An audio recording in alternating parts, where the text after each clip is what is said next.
This show is presented by FL Teams. Check out flteams.com, your go-to one-stop shop for all Florida sports coverage. Also, check out at FL Teams on social media. Hi, everyone. This is Hayden 305. I'm your host, James. Last night,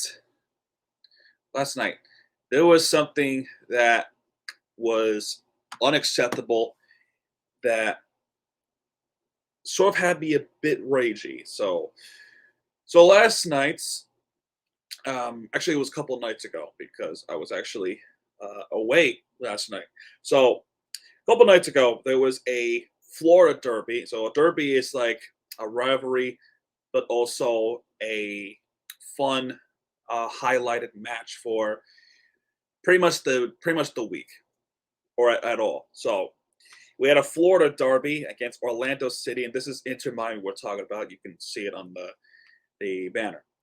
And there was a 2 hour and 24-minute delay of rain and lightning. So it's not the rain that you can't play in, it's the lightning. And anytime there's a lightning, and it goes for all the sports, anytime you see lightning, you're forced to delay the game because there could be a scenario where a lightning could just zap you. So it is a precaution for all the sports. It ain't just soccer, and it certainly ain't just football. So, especially football, because football, you can play through tough conditions like a blizzard, a a pretty hurricane type of rain. You'd probably be shocked. There was some interesting games in the past. That hence the ice ball that happened. So and one time, I think Philadelphia had like over 110-degree weather. I don't know if it's true or not, but there was a very hot football day in Philadelphia that I think it happened somewhere in 2013, somewhere. I could be wrong, but in regards to that scenario. But anyway, Inter Miami dreadful loss. So throughout the whole game, it's been pretty slow. And with this one too, we were playing in Orlando, which is, if you don't know what stadium it is in Orlando, Florida, it's called Exploria Stadium. And if you're an Orlando City fan watching this, you probably already know what happened in this one. So I'm not going to make any excuses. All I can tell you right now is none of us deserve 3 points. And you know what's right, you did win, was that there was a miscommunication with Damian Lowe that scored an own goal for Orlando City. And it happened in 2 minutes of stoppage time at the end of the game. There were 4 minutes of stoppage. So the second minute of stoppage, it was over. There was a miscommunication with Drake Callender, who was the Inter Miami's goalie, and Damian Lowe, who scored an own goal for Orlando City. And it is a painful loss and dreadful loss. There was no offense near the end of the game. Basically, we parked the bus. And the term parking the bus in MLS or any soccer game at all is when you're on the defensive minded throughout the game while the other team has a bigger possession of the ball and try to either take the lead or equalize to either extend the game or to win the game. And in this case, our big fault is on us, and we lost the game horribly. And because of this, our frustrating pattern continues. We win, we draw, and we lost. There's an inconsistent pattern. And there's also an inconsistent pattern with Orlando City as well.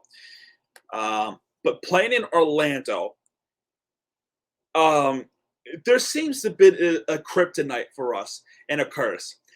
We just cannot win in Orlando in any circumstances. Not even the MLS back tournament a couple of years ago against Orlando City, even the U.S. Open Cup. Now imagine a scenario where we don't play against Orlando City. What happens if we play in Exploria? Do we lose? It's our kryptonite. And the term kryptonite is not something you see on a comic book or Superman, because in terms of that, it is an alien mineral that will weaken Superman or the Kryptonians. Nothing like that. The actual meaning of kryptonite is something that can be seriously weakened or harmed on a particular person or thing. And in this case, it's a thing. It's a curse. It's our kryptonite to play in Orlando, because each time we do so, we end up losing. no matter what, or draw. The best case scenario is the draw, but the worst case scenario is obviously taking an L in Orlando. And playing against Orlando City in Orlando, Florida, or at all even, is so frustrating and infuriating. I just wonder sometimes if they are our Seattle Sounders. But this week for Orlando into Miami is actually not as disastrous as it seems, because back in July 4th, happy 4th again, we did have a draw, but this time we actually did have some offensive scenario, and we equalized at the end of the game. We could have won the game against FC Dallas, but that was not the case there. But anyway, let's talk about this. What happened? The Florida Panthers draft picks. So we did have some picks going on, and I'm not sure if there's something wrong with this broadcast. There's might be a little internet problem, but I think it should be good by the time at the end to talk about it. So let's talk about the draft picks. So we start off the 93rd overall pick. It's a 28th pick in the third round. And with this pick, we got defenseman Barek Alkshire. That's our first pick for our draft. Then the next pick, 125th pick, we got Ludvig Jansson. That is 125th overall pick. 6-foot defensive out of Solskjaer in Sweden. And he puts up 5 points in 45 games. So pretty solid pick. I guess you would say that.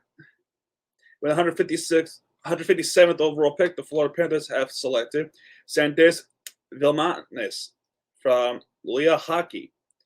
Not sure what that means, but and for 100, it didn't say what the pick number is, but in the 6th round, we have drafted Josh Davis, who is I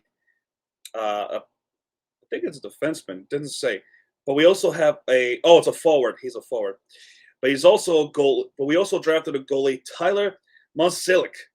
That is a 2 picks in the 6th round, and that is our draft pick. And Mozeliak is actually a USA international player. That's what it looks like. And we also did some re-signings for the Florida Panthers, as well as the Miami Heat did. We'll talk about the Heat in a little bit. But for the Florida Panthers, we re-signed Etu Lostarian, and we also re-signed Lucas Carlson for 1 year. So pretty good re-signings, but also pretty good draft picks.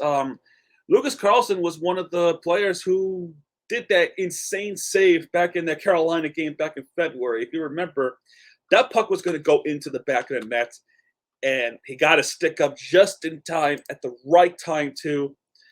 And ultimately, we won the game in overtime against Carolina, and that happened on national television known as TNT. Speaking of free agency, the Miami Heat free agency,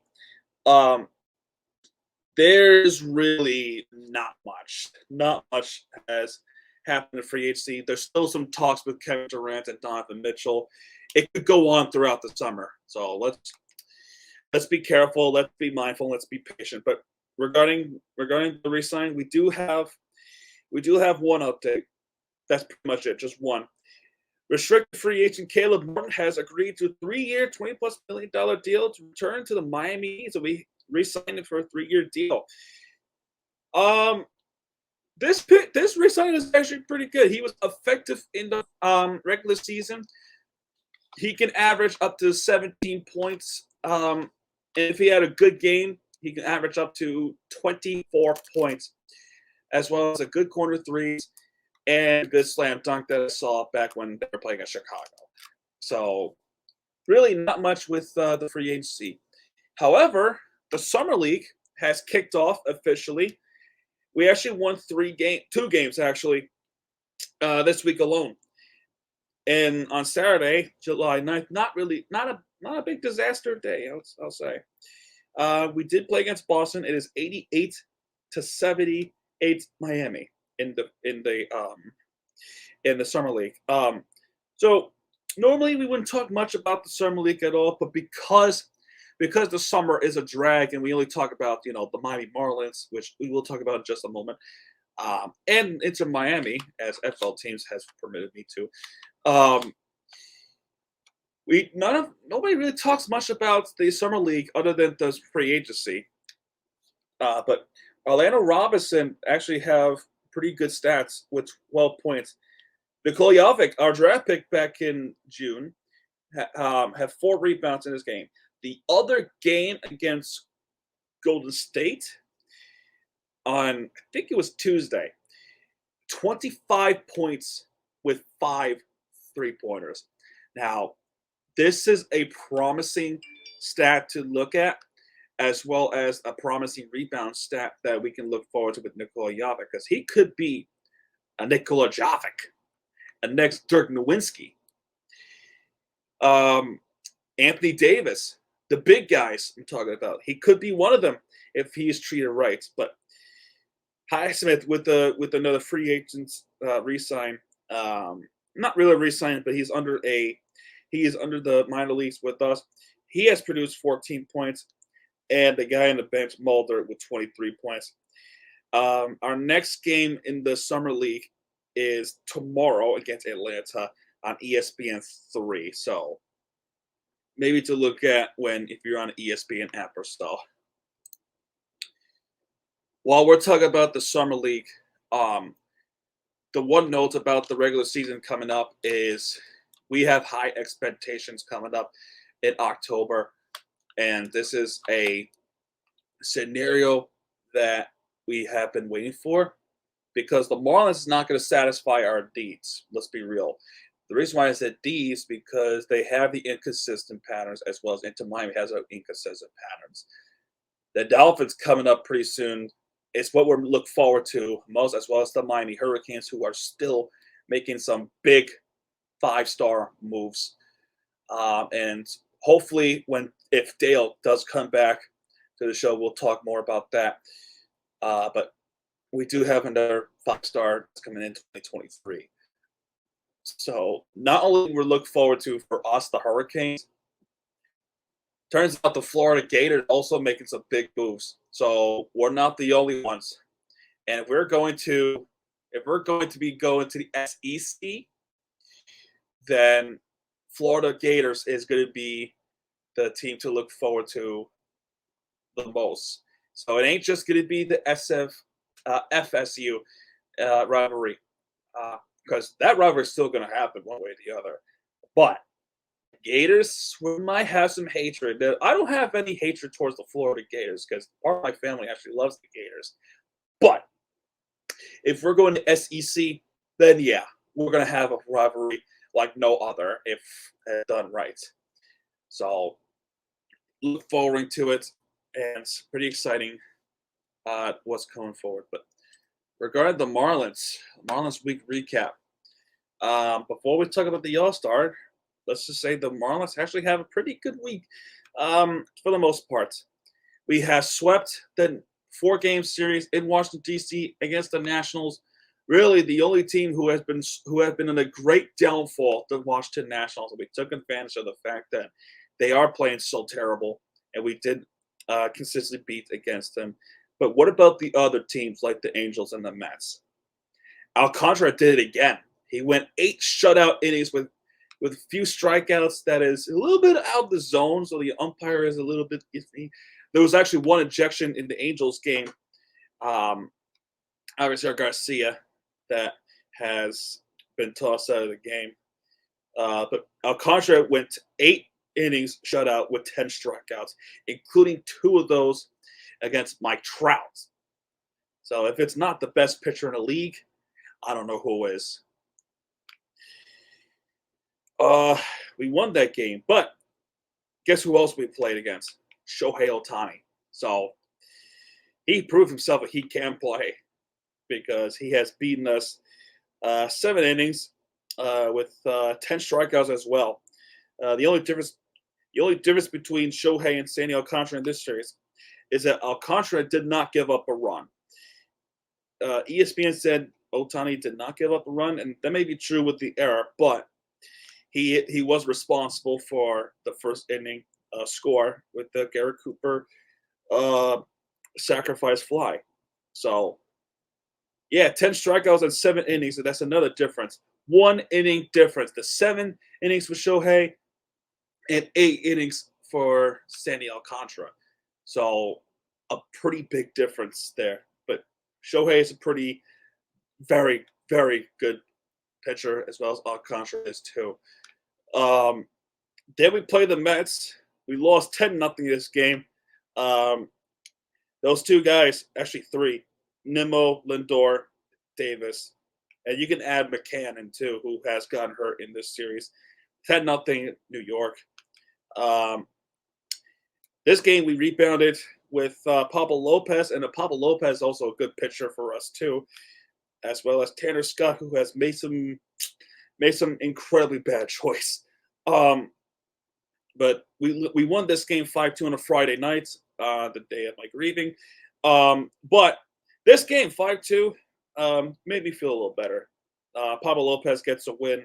Tanner Scott. We won this game 5-2 against New York. This game, July 9th, again, this was a disaster game. And one thing is, I didn't even go over this in my previous channel, but there was actually 2 ejections against us. There was Cooper and there was Don Mattingly. And finally, what had been saying for about a couple weeks, maybe even more, that you have to come out and protect your player. You gotta go crazy. And finally he has went nose to nose with the full plate umpire, who has been inconsistent with the strike zone in this game. And one of those big reasons that we lost the game. But none of it was excusable. Even when we took the lead in extra innings, and there was extra innings in the next 2 games, Birdie was able to reach an infield single, which pulled out Billy Hamilton, one of the fastest baseball players in the freaking planet right now. 10th inning, disaster happened with 1 out left. We could have won this game if Nitto didn't hit a double. And then this is where Tanner Scott made the error of a lifetime. You want to talk about the Mets error? This is a bigger error. But actually, that's debatable. This game, Tanner Scott threw the ball away at first, and which allowed Nitto to score. And boy, oh boy, that error was so bad. It a disastrous error from the very start when the first throw happened, and it just seems like there was no hope afterwards. And you just be left wondering: is he overplayed, or is he a clown? He's really not. He's really not. The Mets is a good team this season. However, so is the Atlanta Braves, and so is the San Francisco Giants, and so is the St. Louis Cardinals. And the reason why I brought up those teams, because we are chasing them from behind to catch up on the National League wildcard spot. If we cannot go up after the division, we got to go after the All-Star. All-Star, I'll talk about a little later. What I meant to say is the wildcard spot for the playoffs. We are just a few games behind, 4 even. This game, 2-0 against the Mets. On Sunday, yesterday even, our boss went to this game, actually. So I could have went to this game and said hi, but unfortunately, I went somewhere else in New York State. But in this game, it all happened in the 10th inning. There was another extra inning game, so a lot of adrenaline that was going on in my chest. But Alcantara did it again. He went past 7 innings. He's on pace for 250 innings if he keeps going like this. 7 innings pitched, 4 strikeouts. He gave up 6 hits. But Taijuan Walker also played well with 7 innings and 7 strikeouts. And the fact that he played a little bit better than Alcantara even. And if you want my case, I am fair with every team. But if there's something controversial, then I'll be a little bit of a bad guy about it. But this game, there was nothing for the Mets. There were some few chances that happened really for both sides too. But Marlins ultimately won the game in the extra innings. And would you look at that? Would you look at this? Tomas Nido is a catcher. He scored on a throwing error by Tanner Scott the other night, the night before. This game, Carba hit him because he threw an error, and that allowed Billy Hamilton to score. Then Luke Williams put the ultimate finish in the 10th inning. Now, the reason why Luke Williams was in, because Miguel Rojas was hit in the back of the net by John Birdie. There was a little communication issue. Miguel Rojas, I'm referring to, saying he did say I got it, and the replay did show that he did say I got it. But I'm guessing this John Birdie did not hear him. The catch was made, but he had to leave the game with the neck stiffness or something like that. Thankfully, there is no concussion.